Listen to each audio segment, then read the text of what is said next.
nell'ospedale di Mestre, dove era ricoverato da sabato Paolo Marangon, il 67enne, colpito da un pregiudicato 26enne a Chioggia solo per avergli urtato il braccio. Legionella nel quartiere Laghetto, seconda vittima per l'Ulsotto. Non ci sarebbe un cluster all'ospedale San Bortolo, vengono mediamente scoperti 2-3 casi al mese di questo particolare tipo di polmonite. Ha rubato 2.000 euro dal borsello del marito di una paziente che stava partorendo, identificata e denunciata all'ostetrica 50enne, le indagini della squadra mobile. Dipendente comunale infedele avrebbe sottratto per anni soldi dei biglietti dalle casse della CTV, scatta l'indagine della procura con l'intervento della Guardia di Finanza. Tir con la scritta Il Duce ed il profilo di Mussolini stampato su un fianco in bella mostra su una chiatta in Canal Grande. A Venezia esplode la polemica. Il governatore Zaia oggi in Consiglio regionale per discutere del bilancio. Una manovra la definiscono le opposizioni insoddisfacente e inadeguata. Il freddo pungente di questi giorni non sembra intimorire i numerosi visitatori dei mercatini di Natale. In centro a Belluno alta l'affluenza e anche sul fronte dei consumi ci sono segnali incoraggianti. Buonasera, ben ritrovati, edizione regionale nei nostri telegiornali, dunque lo avete sentito dai titoli. In primo piano però vogliamo proporvi il sondaggio di questa sera che riguarda le multe in base al reddito. Voi siete d'accordo? Se lo siete, come potete vedere, potete comporre il sì, quindi lo 042216269691. Se invece non siete d'accordo, il no con lo 042216269690. L'esito di questo sondaggio nel corso della nostra trasmissione Ring di questa sera. E dunque la cronaca in primo piano. Si è spento nell'ospedale di Mestre, dove era ricoverato da sabato Paolo Marangon, il 67enne colpito da un pregiudicato 26enne di Chioggia solo per avergli urtato il braccio. Non ce l'ha fatta Paolo Marangon, il pensionato 67enne, colpito con un pugno sabato sera in via Alga Sottomarina, mentre usciva dall'abitazione dell'amica Daniela per andare a mangiare una pizza insieme. Ha urtato il braccio di Andrea Morana, 26enne pregiudicato, per poter passare, scatenando però la sua furia. Lui l'ha inseguito pretendendo le scuse. Un amico ha anche provato a trattenerlo, ma alla fine è riuscito a colpire Marangon con un pugno, facendogli sbattere la testa a terra. Una caduta fatale. Paolo aveva gli occhi fissi e immobili, ha dichiarato l'amica, mentre provava a praticargli il massaggio cardiaco, e perdeva sangue dalla testa, mentre Morana, racconta ancora la donna, saltellava lì intorno e minacciava di non chiamare i carabinieri, altrimenti l'avrei pagata. Di lì a poco Marangon è stato portato all'ospedale, poi trasferito a Mestre, dove si è spento a distanza di poche ore. Con la sua morte il fascicolo a carico di Morana, non ancora fermato, si aggrava, passando dalle lesioni gravi all'omicidio preterintenzionale. Una vicenda che pesa come un macigno in città, un gesto che non trova commento, ha detto il sindaco Armelao, che ha deciso di proclamare il lutto cittadino nel giorno del funerale di Paolo per dimostrare la vicinanza dell'amministrazione della comunità. Il sindaco promette anche una valutazione insieme agli uffici comunali sul contesto nel quale è avvenuta la tragedia. Quel condominio credo abbia bisogno anche di una ristrutturazione anche totale. Se ci saranno delle opportunità si potrebbe anche pensare eventualmente, con la collaborazione chiaramente dei servizi sociali che seguono anche l'ufficio casa appunto dei servizi sociali, anche di destinare alcuni nuclei familiari in altre zone del territorio comunale di Chioggia, ecco, in modo da far scendere un po' la pressione che subiamo nel senso pacifico chiaramente del termine, anche dai residenti di via Alga, ecco, perché tanti residenti di via Alga sono impauriti, ecco, di questa situazione. Però ripeto, è una situazione che ci troviamo, che abbiamo ereditato. La malattia del legionario all'ospedale San Bortolo di Vicenza. Vengono mediamente scoperti 2-3 casi al mese di questo particolare tipo di polmonite. Sentiamo. Allarme legionella al quartiere Laghetto? Una signora di 75 anni infettata dal batterio della malattia del legionario e deceduta la scorsa settimana, soffrendo peraltro di diverse patologie, ha risieduto nello stesso immobile Ater del quartiere dove ad ottobre un altro uomo era stato infettato. I casi potrebbero anche essere di più. Immediati sono scattati i controlli dell'Usberica. Sono intanto decessi in via di accertamento, anche perché ricordo si tratta di persone con varie patologie, per cui stiamo un po' verificando prima di emanare un bollettino ufficiale. Nessun allarme ufficiale dunque, ma la paura si è diffusa immediatamente in un quartiere molto popolato da persone anziane.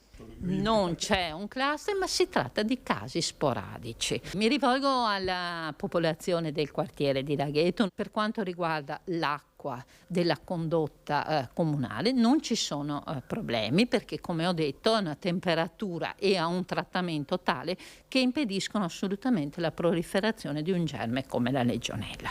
Altro elemento per essere tranquilli è che la legionella non si prende bevendo l'acqua o stando a contatto vicino a una persona ammalata, ma solo inalando particelle che vengono eventualmente da impianti da controllare. E proprio i controlli sono quelli che sono ancora in corso, sia attraverso i sanitari del SISP, sia con i tecnici dell'ATER. L'ulteriore elemento è che con l'amministrazione comunale stiamo operando tutti i controlli possibili. Avremo già i primi risultati i prossimi giorni e sarà nostra premura eventualmente informarvi e contattarvi se ci saranno problemi.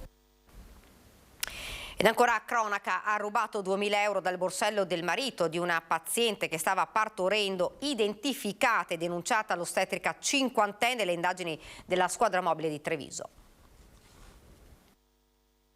Ha approfittato del momento più bello per una coppia, la nascita di un figlio. L'emozione e la naturale disattenzione del marito, che stava assistendo la moglie partoriente nella sala travaglio dell'ospedale Cafoncello, sono stati gli ingredienti che hanno portato un'ostetrica a rubare 2.000 euro dal borsello dell'uomo. Nei guai è finita una cinquantenne dipendente da più di 10 anni dell'ULSS 2 che è stata denunciata per furto pluriaggravato. Per fortuna è un caso isolatissimo, le mele marce esistono, ma quello che è importante è che sia stata segnalata dagli operatori e sia stata sostanzialmente isolata. Secondo le indagini della squadra mobile, quella notte l'ostetrica aveva invitato l'uomo a riporre nel bagno della sala travaglio il borsone della moglie contenente i vestitini del nascituro e nella circostanza lo aveva altresì inspiegabilmente invitato a riporre anche il suo borsello personale, nel quale poi un collega l'aveva sorpresa a controllare all'interno mentre dava le spalle al legittimo proprietario. Per ora nessun provvedimento da parte dell'ULSS. Nel momento in cui fosse chiaramente colpevole e quindi avessimo ovviamente una sentenza rispetto a questo da parte della magistratura, noi abbiamo l'obbligo di sospensione o addirittura licenziamento della persona. La donna intanto nega tutto, ma nei giorni scorsi è stata convocata in questura per la notifica dell'avviso conclusione delle indagini preliminari emesso nei suoi confronti dalla locale procura della Repubblica. Intanto il direttore generale lancia un appello in ospedale, dice possono entrare tutti. Noi ai ricoverati, le persone sono ricoverate, consegniamo appunto un contenitore dove questo può depositare tutti i suoi effetti personali, quindi dall'anello all'orologio eccetera eccetera, in modo da evitare che qualcuno non li sottragga al legittimo proprietario. Dipendenti comunali infedeli sorpresi a rubare rispettivamente dalla CTV e al Casinò di Venezia. Scatta l'indagine della procura con l'intervento della Guardia di Finanza. 58enne dipendente AVM in 5 anni a partire dal 2015 si è intascato indebitamente i soldi dei biglietti CTV venduti da cartolerie, tabacchi e altre attività autorizzate, mettendosi, fa per dire, da parte più di 100.000 euro anziché versarli nelle casse della municipalizzata. È stato accertato che a seguito di specifiche convenzioni con strutture ricettive l'ex dipendente forniva dei titoli di viaggio in conto vendita per poi non riversare gli introiti nelle casse della società medesima. Il dipendente infedele smascherato è stato licenziato nel 2020 ed ora dovrà rispondere del reato di peculato. Nell'ambito della stessa inchiesta indagata per ricettazione a una seconda persona, il complice ha intascato più di 40.000 euro per aver favorito nell'attività illecita l'oramai ex cassiere CTV. Questa tipologia di indagine rafforza il ruolo di polizia economico-finanziaria che la Guardia di Finanza vuole e intende condurre proprio a tutela di tutte quelle forme di, diciamo, di tutela erariale. L'Ufficio Sicurezza del Comune di Venezia, il SIC, ha smascherato la vicenda inoltre di un altro dipendente, sempre di una municipalizzata, un croupier del casinò sorpreso a rubare le mance lasciate dai clienti. Il monito del sindaco Brugnaro: la città è tappezzata di telecamere in ogni dove, avverte. In questa è una città in cui sconsiglio di rubare, perché li prendiamo. E lo dico anche per chi lascia i sacchetti per la strada e non c'è gente da fuori. E allora uno deve procurarsi la chiavetta, perché qualcuno vuol fare il furbo, non ha la chiavetta, e butta tanti sacchetti per terra. Guardate, vi becchiamo perché abbiamo messo le telecamere, vi dico abbiamo macchine, civetta, mettiamo le telecamere, non pensate solo a quelle fisse. Vi andiamo a prendere, è un peccato rovinarvi la vita per una stupidaggine. Un grosso tir con la scritta "Il Duce", il profilo di Benito Mussolini stampato su un fianco, ha acceso le polemiche a Venezia. Il camion appoggiato su una chiatta al servizio dell'Hotel Bauer, che ha iniziato i lavori di ristrutturazione, denuncia sulla pagina Facebook del gruppo 25 aprile da parte del consigliere comunale Gasparinetti. Qui si va oltre, si legge: lo diremmo anche se al posto di Benito Mussolini, il Duce, ci fossero i baffoni di Stalin. Il prestigioso committente non ha nulla da dire? Critica anche la consigliera comunale del PD Sambo. Chiediamo al sindaco di intervenire, ha detto, e di segnalare quanto avvenuto con prontezza alla Procura della Repubblica. La polizia è arrivata sul posto, ma il tir si era spostato. Ora le forze dell'ordine faranno accertamenti per eventuale reato di apologia di fascismo. E rimaniamo a Venezia. Il governatore Zaia oggi in Consiglio regionale per discutere del bilancio. Una manovra, la definiscono le opposizioni, insoddisfacente e inadeguata. Cosa che fa? Il Consiglio regionale sta lavorando alla manovra di bilancio 2023, una manovra che le opposizioni definiscono insoddisfacente e inadeguata rispetto alle esigenze attuali del Veneto. Siamo tornati a chiedere interventi prima di tutto per le case di riposo. L'innalzamento delle rette per le famiglie rischia di essere assolutamente insostenibile, e poi sulle borse di studio. Ci sono tanti studenti universitari in Veneto che devono abbandonare l'università perché, anche se ne avrebbero diritto, non ricevono la borsa di studio. Per cui interventi per le famiglie, per il sociale. Presidente Zaia su questi temi oggi non ha dato risposte. Io penso ci possano essere tanti strumenti. Uno è sicuramente l'introduzione dell'addizionale IRPEF, c'è la possibilità di ricorrere all'indebitamento, c'è la possibilità di utilizzare le entrate correnti per spese in conto capitale, ci sono diverse possibilità. Io non ho capito dove vuole andare, dove vuole portare questa regione travolta dalla pandemia e ora anche esposta al rischio di recessione economica. Ma il presidente, che oggi in Consiglio ha parlato per circa un'ora e mezza, replica così. Io sostanzialmente ho detto quello che è vero, cioè che il Veneto è primo ha primati a livello nazionale per spesa pro capite, per virtuosità, per livelli essenziali di assistenza. Allora, se guardiamo la classifica nazionale, il Veneto è primo in quasi tutte le classifiche. Dall'altro c'è anche da dire che abbiamo fatto una scelta di essere no tax, tax free. Siamo gli unici in Italia. Qualcuno ha detto che non va bene così, noi diciamo invece che va bene così, visto e considerato che abbiamo fatto fare una bella cura dimagrante all'ente regione, ovviamente tagliando tutti gli sprechi possibili e immaginabili. Nei prossimi giorni le opposizioni saranno agguerrite. Nei prossimi giorni su questi temi daremo battaglie e chiederemo alla Regione risposte, perché da troppo tempo attendono i cittadini del Veneto risposte sul sociale, sulla sanità appunto. La carenza dei medici sta dando problemi a tantissimi cittadini del Veneto. Noi contiamo che la maggioranza possa ascoltare queste richieste forti che arrivano non da noi ma direttamente dai cittadini. Ieri a Ringa ospite l'assessore regionale alle attività produttive, il leghista Roberto Marcato, che ha parlato della sua possibile candidatura alla segreteria regionale del Carroccio, ma è anche intervenuto sulla manovra della regione e sull'addizionale IRPEF. Sentiamolo.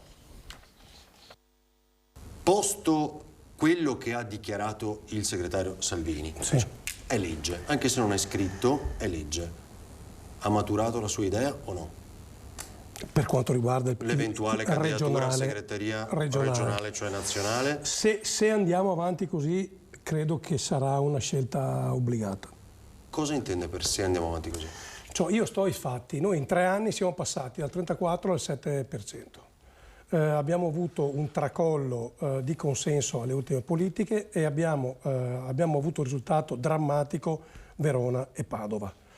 Io ho chiesto da subito che ci fosse un'analisi profonda e quindi una presa di coscienza di questo. Mi è stato risposto picche e vedo che non c'è nessun elemento per cambiare la rotta, anzi c'è una sorta di assoluzione corale per cui è colpa non si sa di che cosa e di chi, tutti sono felici e contenti, tutti hanno vinto, l'unico che si preoccupa su me è su Mona, ma per carità.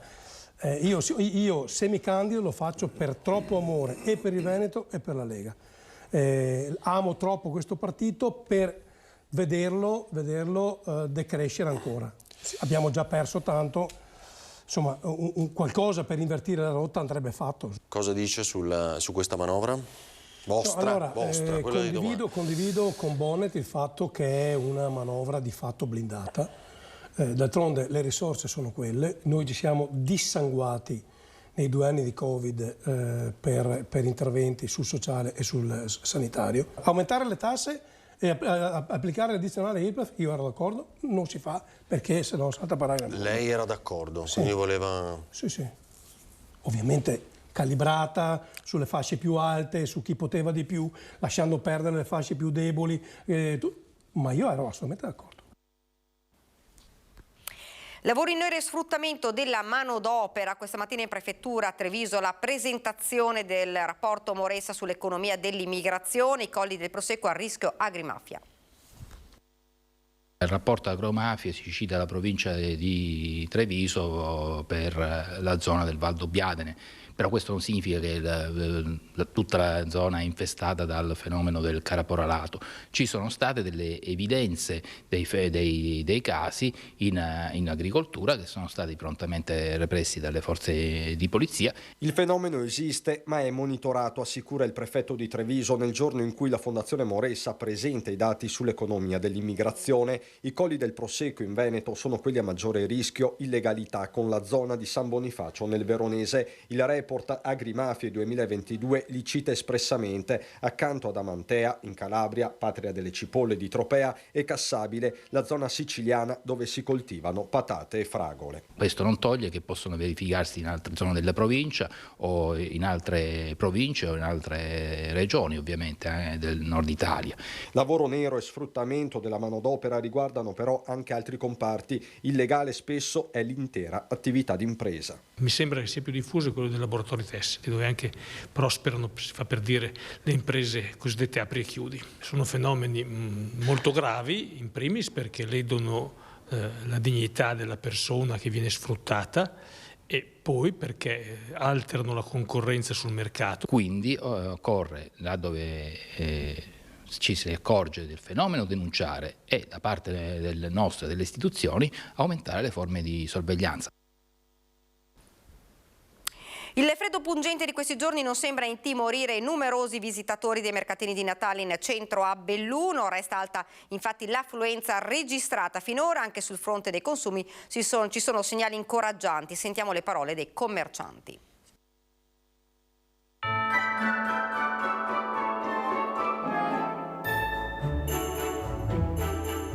Non ci saranno le tradizionali luminarie a colorare il Natale bellunese ed eppure il panorama di eventi legati alle festività sta richiamando moltissimi visitatori. Abbiamo chiesto ai protagonisti di questo Natale di raccontarci la loro esperienza. Per essere i primi 10 giorni sta andando bene, nonostante anche il tempo è stato un po' poco fortunato. La gente ha piacere venire a trovarci, chiederci anche dei nostri prodotti. C'è una bella risposta sia della popolazione locale che di turisti, gente che arriva per curiosità o è di passaggio perché va in montagna. L'affluenza è buona, io penso che andrà bene quest'anno. C'è un po' di artistico e un po' di artigiano per dare colore, diciamo, a questo mercatino. Buona per ora, ma dipende più dalla giornata e dal momento. Noi siamo proprio contenti perché c'è un bel giro di clienti, c'è un bel giro di gente. Siamo contenti perché il nostro prodotto vediamo che viene apprezzato. Come procedono questi consumi? Perché sappiamo che la vita costa sempre di più. Le persone spendono o spendono meno?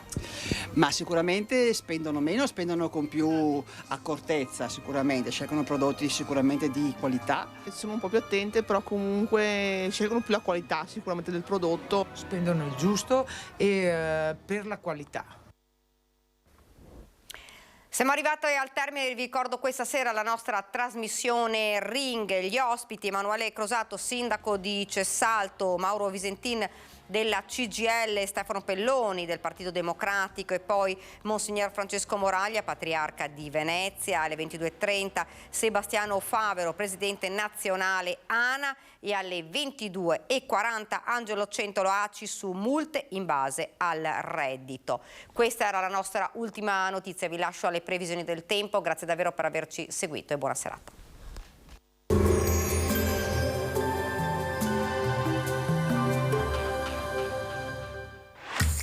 Non ammirare Vittorio Veneto, ma vieni a viverla. Scarica l'app. Bentrovati al meteo. La circolazione atmosferica a livello europeo resta complessa e di difficile interpretazione da parte dei modelli in questi giorni, in quanto mercoledì 14 il tempo sarà ancora buono ma durerà poco, perché il resto della settimana sarà caratterizzato da un via vai di perturbazioni. Nel dettaglio, sul Veneto sarà asciutto ma con cielo piuttosto nuvoloso, come ci mostra la grafica. Possibili parentesi più soleggiate sui settori montuosi. Temperature in aumento, specie nei valori minimi, che saranno compresi tra -2 e 2 gradi, massime invece tra 3 e 6 gradi all'incirca. Spostiamoci ora sul Friuli Venezia Giulia. Anche qui cielo coperto un po' ovunque, mentre su Prealpi e Alpi più sole. Temperature minime tra 1 e 4 gradi, massime sui 4-8 gradi all'incirca. Infine diamo uno sguardo al Trentino Alto Adige. Il tempo sarà un po' più soleggiato, ma come vediamo sempre con nuvolosità innocua in transito. Temperature minime intorno a -3-0 gradi, massime tra 1 e 4 gradi all'incirca. Dal meteo di Antenna 3 per ora è tutto, grazie per l'attenzione, arrivederci.